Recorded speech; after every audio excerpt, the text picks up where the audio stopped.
Hi folks, thanks for joining me again.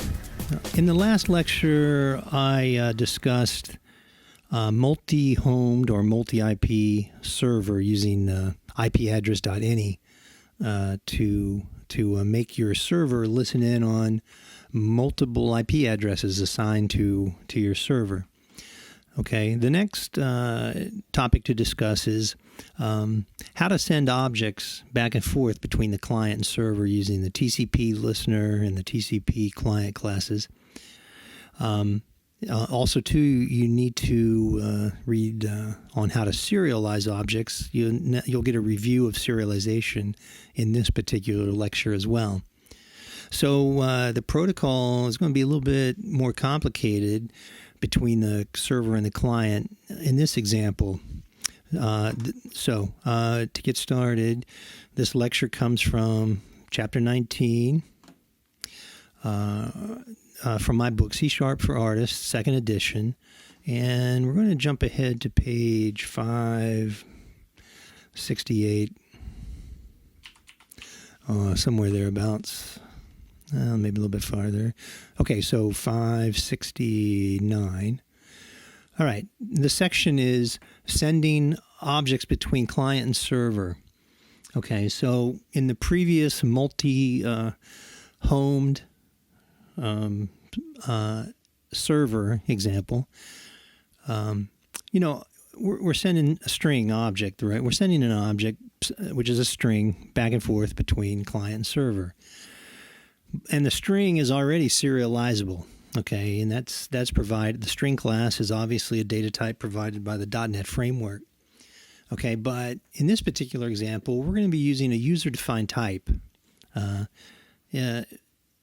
especially the person class, okay? So we'll take a look at the person class and see what we need to add to a person class in order to serialize it. And then you need to add a collection, essentially, of person objects to a collection.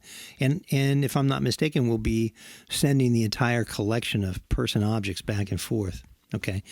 So to make this happen, the server is a little bit more complicated. It kind of mimics a database, essentially. In other words, I'm going to create a collection of Surrealists. Surrealists were artists in the early 1900s, okay, based out of France. And so I just use these guys. Some of the names I use were actual Surrealists from the time, but basically they're people, they're person objects, okay.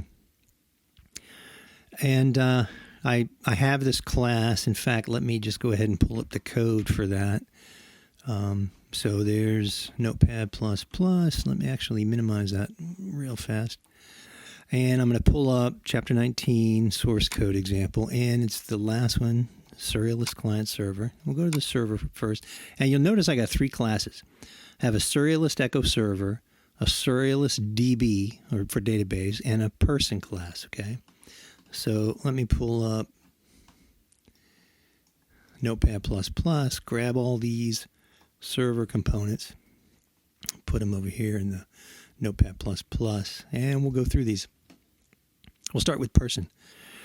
So the person class just provides a value object, if you will, to represent a person.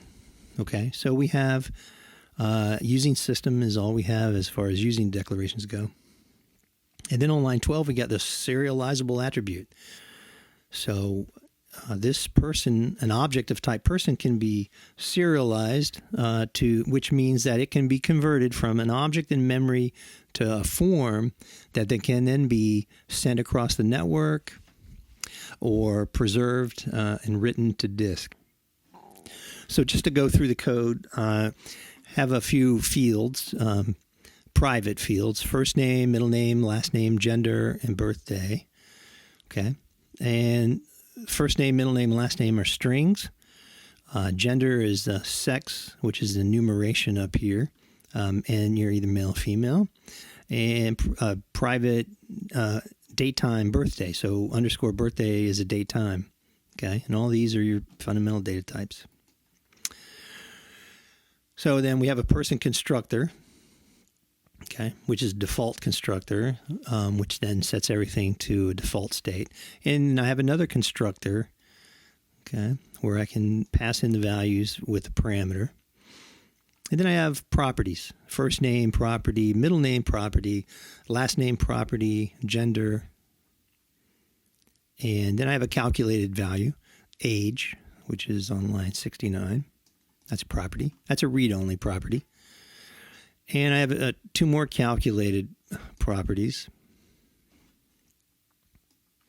The first one being full name, which starts on line 82, and which then just is a read-only. It concatenates first name plus a space plus middle name plus a space and last name. And another one called full name and age. And finally, I override, I should say, the object's toString method, and I return full name plus is a male or female, who is, and then however old, right, years old. Okay, so that's the person class. Pretty simple and to the point. Now we move to the Serialized DB. Now, all this class does is has a method, essentially, that initializes a collection or list, I should say. So in order to understand this example, you need to have studied the collections chapter in the book. So using system and using system.collections.generic. So Serialized DB, and then I have a private list, a generic list of type person, okay, which I call Serialists. And then I have a constructor, Serialized DB, and it calls the this.initialize Serialists, which is this method beginning on line 25. So first thing I do down there is I create the list of person objects. So Serialists equals new list person, okay, and that's how you create a list of person. So this person list can only contain person objects, and they're type checked on the way in and on the way out. That's a beautiful thing about generics. Now I create a bunch of people, well, 6 persons, right? P1 equals new person, Rick Miller. I threw myself in there. Person P2 equals Max Ernst, okay, and his date of birth is 1891. Person P3 is Andre Brenton, okay. His date of birth was 1896. Person P4 is Roland Penrose, birth date 1900, or birth year. And person P5 was his eventual wife, Lee Miller, and her birth date was 1907. And then person P6 was a new person, Henri Robert Marcel Duchamp, right? And he was a very famous artist. 1887 was when he was born. And then once I get all these Serialists created, right, is I add them to the Serialists list. So Serialist, I add P1, Serialist, I add P2. Now, this property, starting on line 21, this method, it's a method. It gets Serialists, simply returns the Serialists list, okay? And that's all we're doing. So it shows me that it's going to return a list of person, okay, generic list. And then, so it acts kind of like a database. In other words, I'm going to say get the Serialists, and boom, it'll return me all these Serialists that are in this list. So pretty straightforward. Now let's go to the Serialist Echo server. Now, there's a few changes. One, besides all the stuff I was using before, or, namespaces, I've added 2 more. Okay. System.runtime.serialization, and on line 18, system.runtime.serialization.formatters.binary. So, we can figure out what this thing does. First, I'm going to walk through the main method, okay?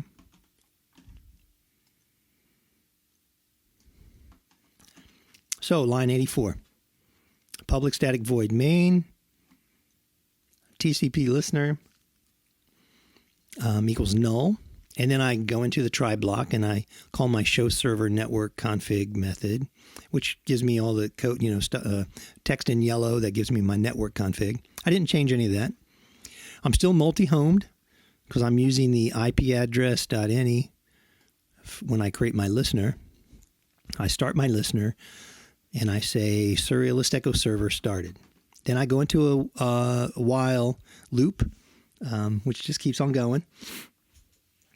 So while true, right line, waiting for incoming client connections, I call listener.acceptTCPClient.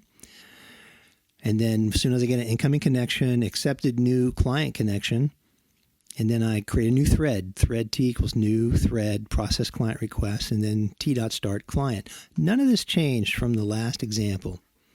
Okay. And in fact, none of the show server network connection code changed. So I'm not going to bother going over that.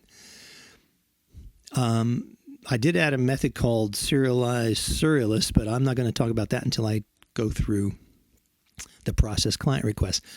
The process client request method did get a little bit more involved because the protocol changed now. I'm not just sending strings back and forth.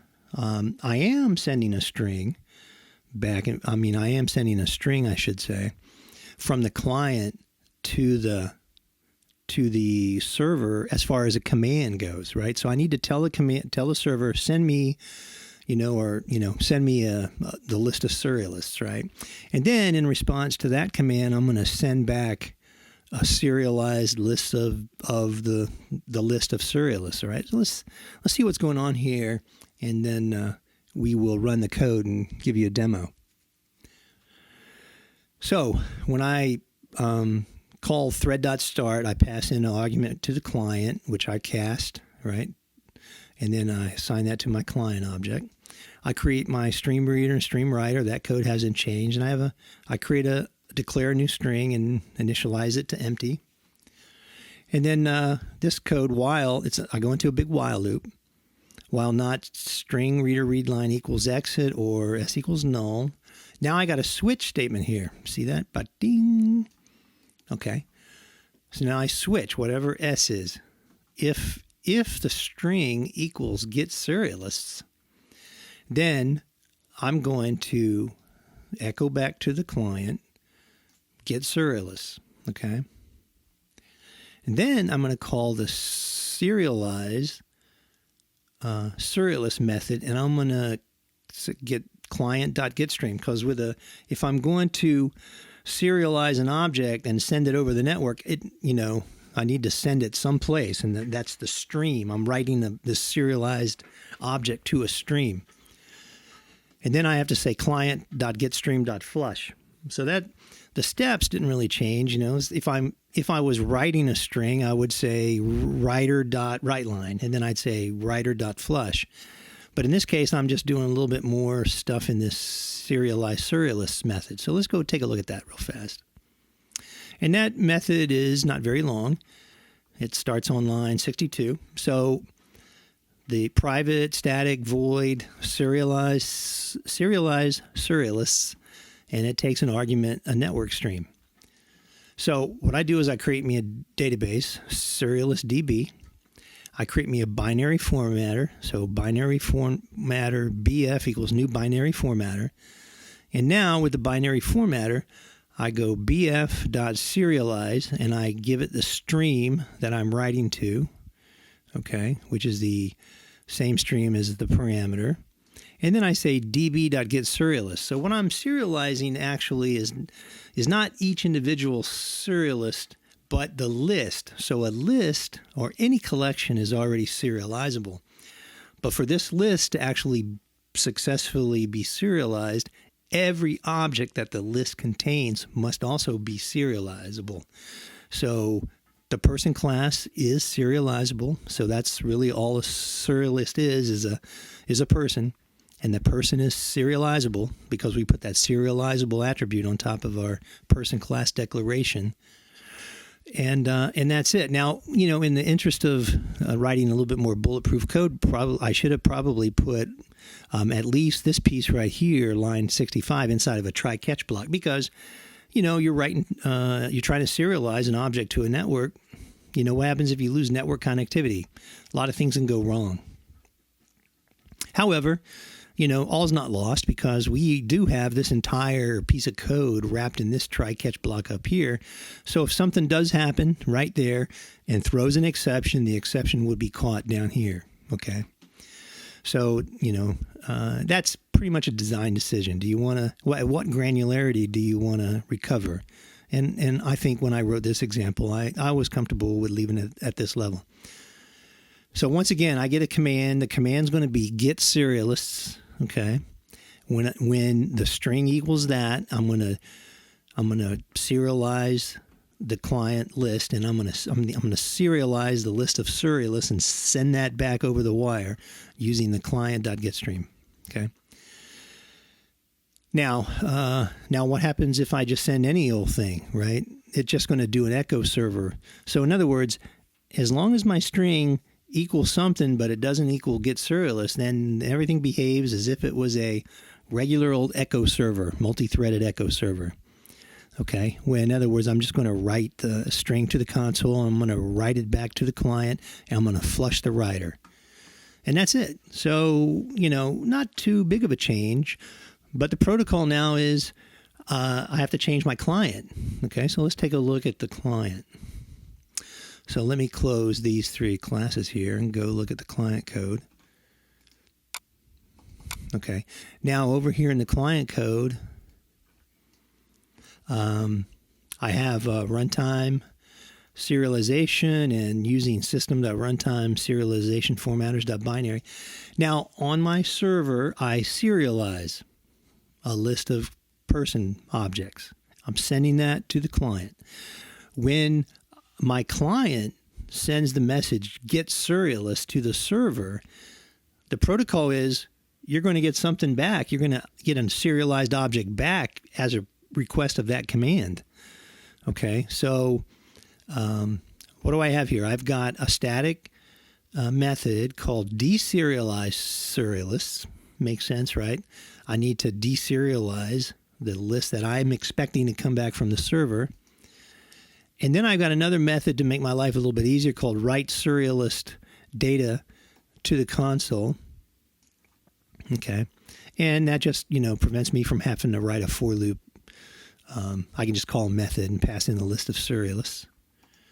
And it keeps the body of the code in the main method a little bit cleaner. Okay. So now this code in the main method starting on line 31, that's pretty much all the same up until I get to my try block, because I'm still, given the capability to connect to any particular IP address you want to connect to, or connect to the default IP.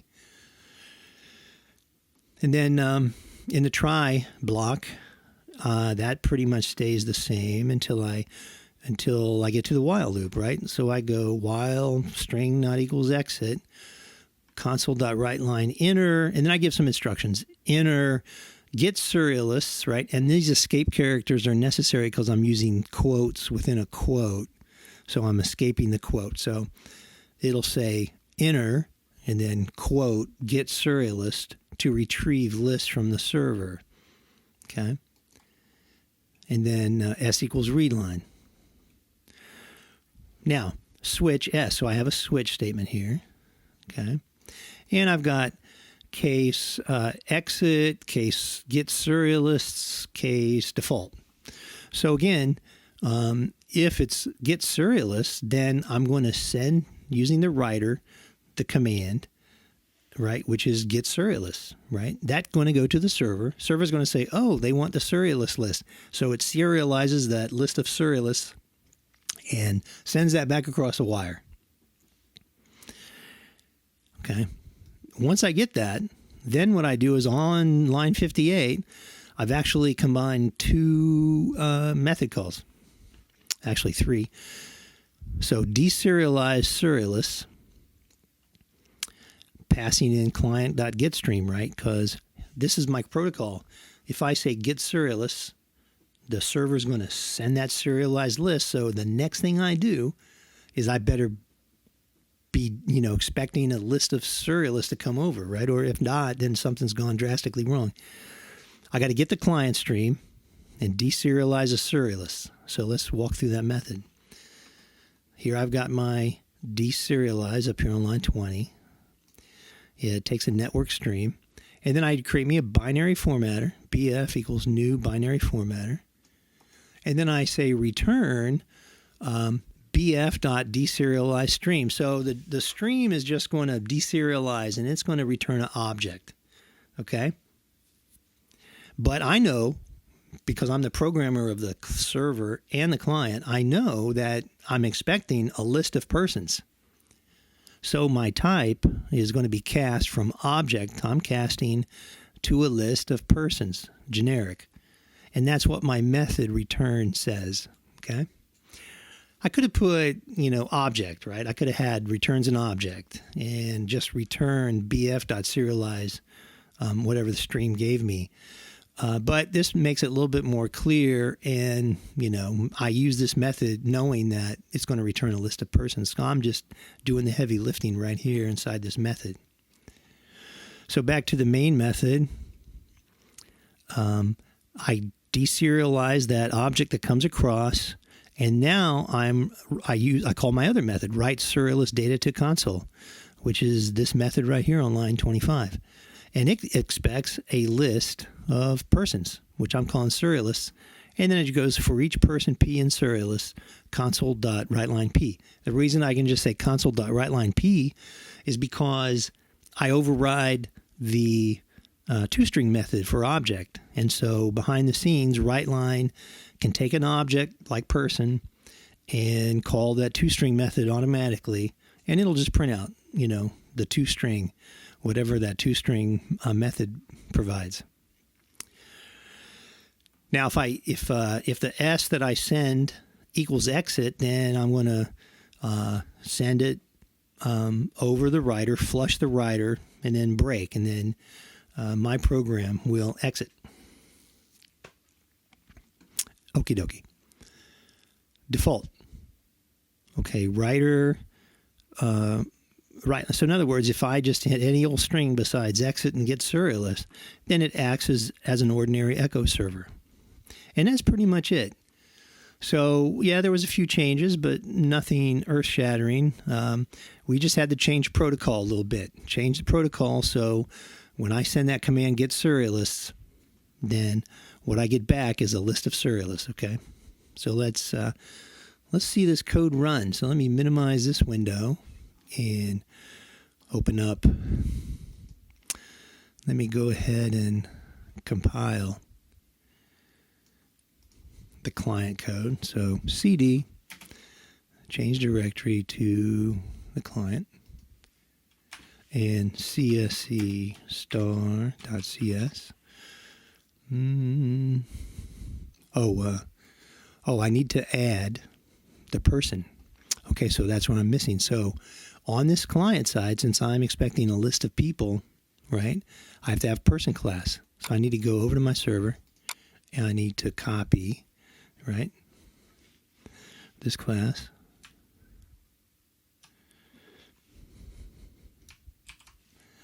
And go back over here to client. Oops, let me do this. Person. I'm on a VM, so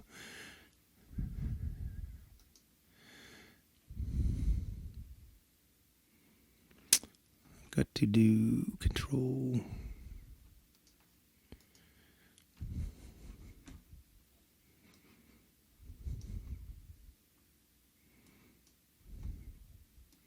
I'm trying to do a right click on a Mac mouse. Let's see here. It's not working. Oh, control. No, that's not working.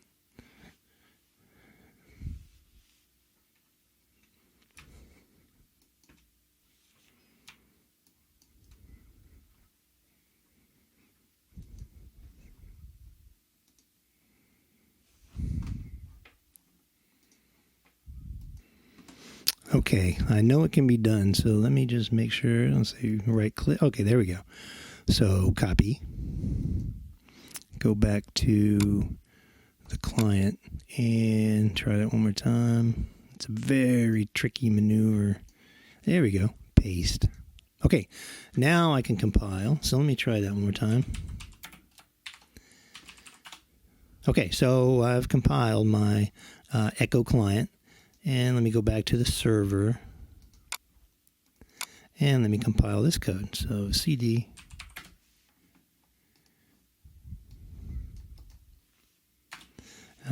csc star.cs. Okie dokie. Now I've got my Echo or Serialist Echo server. Let me minimize. Well, let me go ahead and start while I'm in this directory. So start.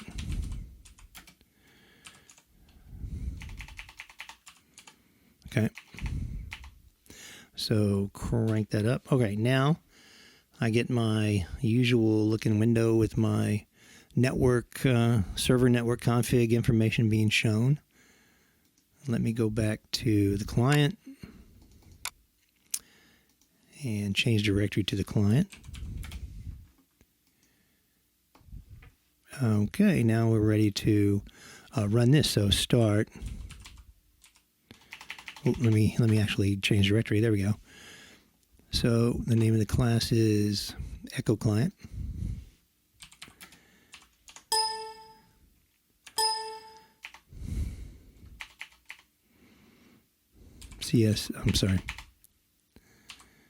Echo Client. I'm just going to connect to the default IP address. So Echo Client. All right. Oh, you know what I forgot to do? Let me just exit. All right, so let's start. There we go. That makes it easier. Okay, so minimize that, close that, and go there. Okay, so I've got my server up here. I got my client. Now I can enter get serialist. It has to be that string. Or I can enter exit, or I can enter anything else. So let's try just regular echo. Okay, so I get my normal echo server behavior. Okay, because that's what my protocol says. Now let me enter get serialist.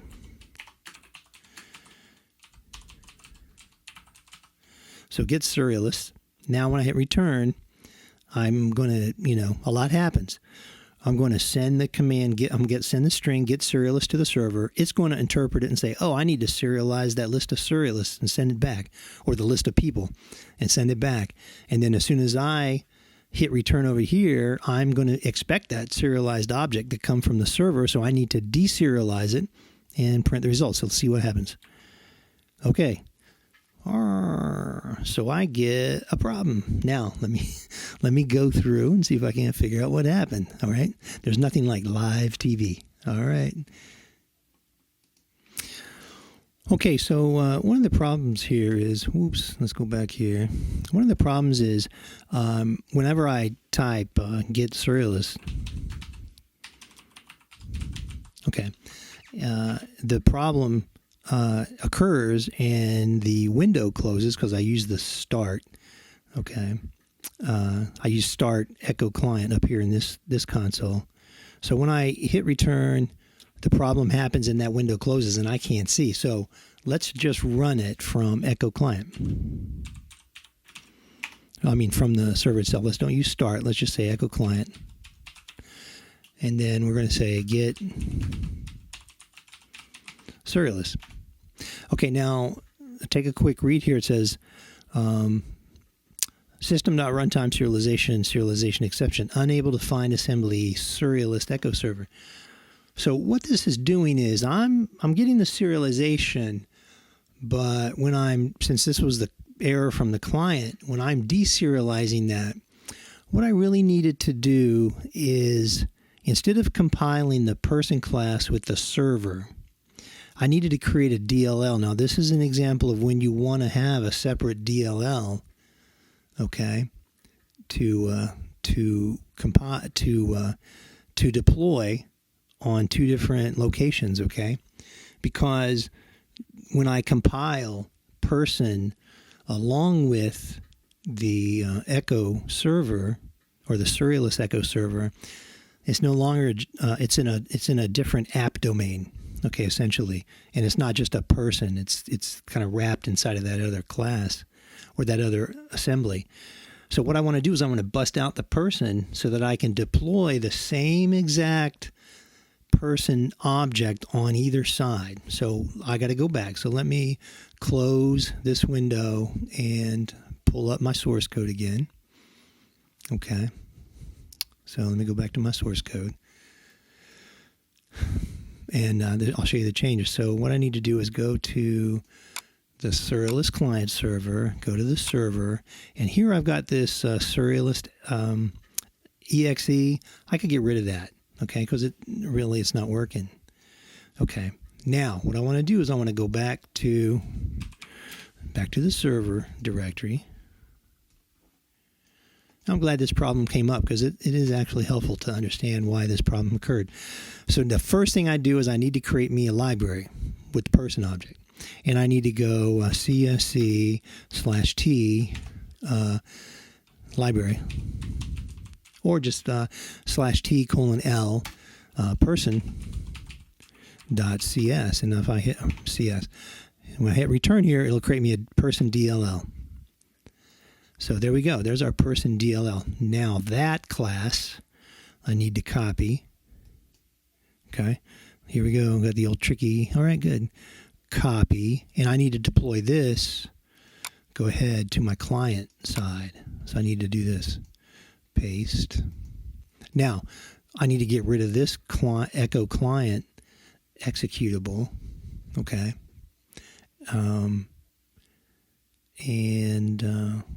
Yeah, I'll just drag it to the trash. Okay, because that's no good. And I don't need this person class over here because I've got person.dll. Okay, like that. Now, let me go back to my client. Oh, I'm sorry. Oops, too far. Go back to the server. Now, I got this person class, but that's okay. The way we'll compile is we'll go ahead and name everything. So we're going to compile Serialized DB, Serialized Echo Server, and person.dll. So the way that we do that is I'm going to clear the screen. I'm in my server directory. I'm going to say CSC star dot, I'm sorry, not star. CSC /R colon person.dll. So reference person.dll. And then just list the other classes. So let me pull this down. Serialized Echo Server.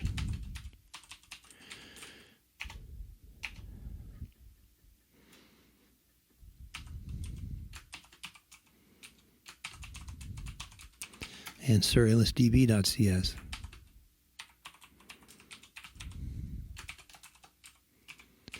Okay, now there should be, like it is, so CSC /R colon person.dll, and then Serialized Echo Server, okay, .cs, and space serializeddb.cs. So hit return.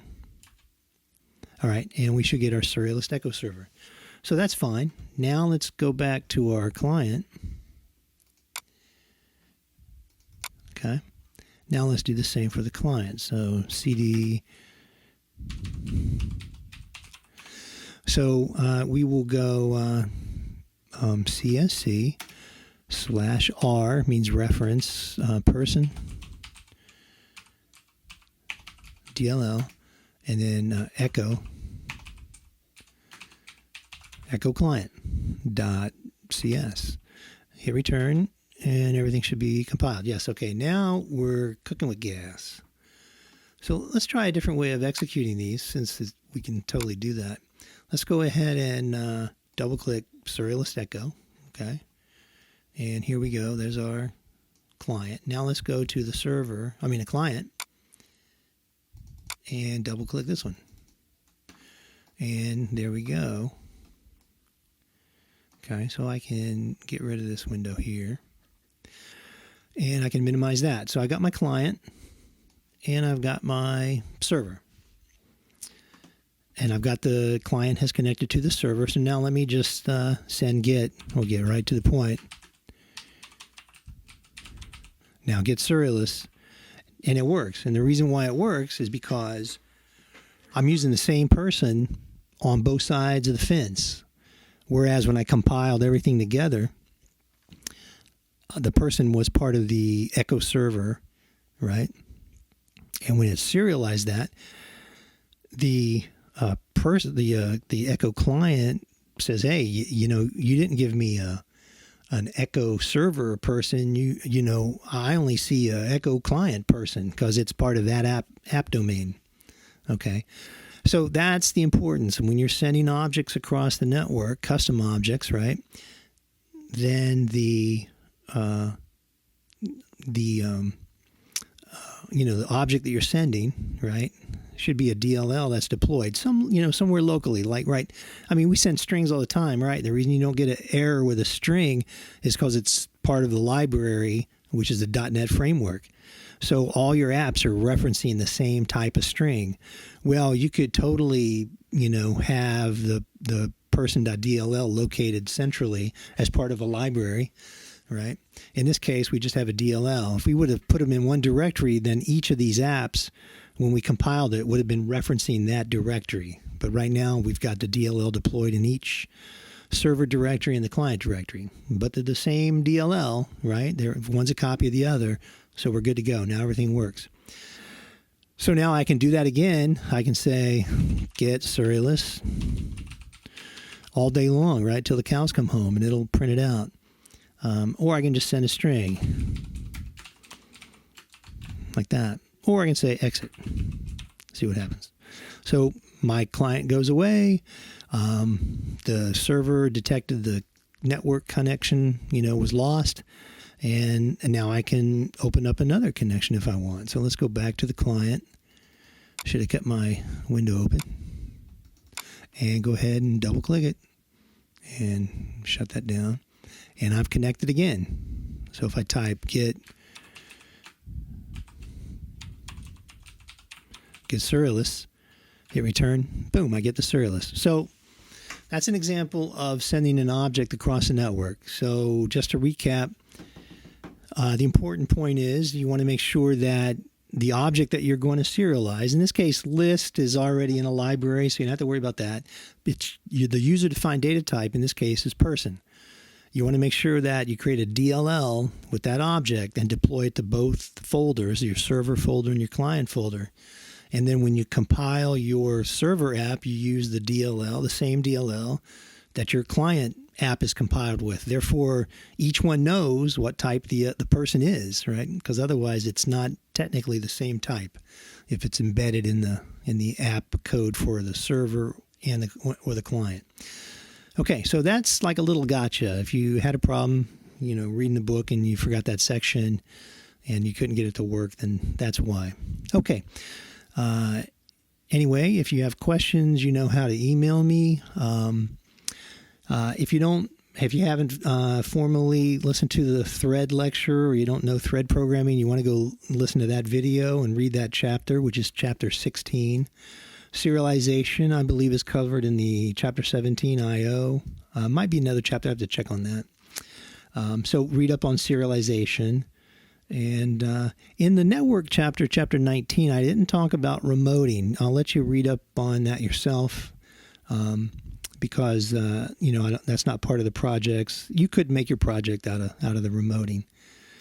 But anyway, for those who aren't taking my classes, these videos are targeted for my students mostly. Anyone can be my student. You're listening to these videos now. But anyway, you guys know how to email me. If you have questions, let me know. And thanks for listening to this lecture.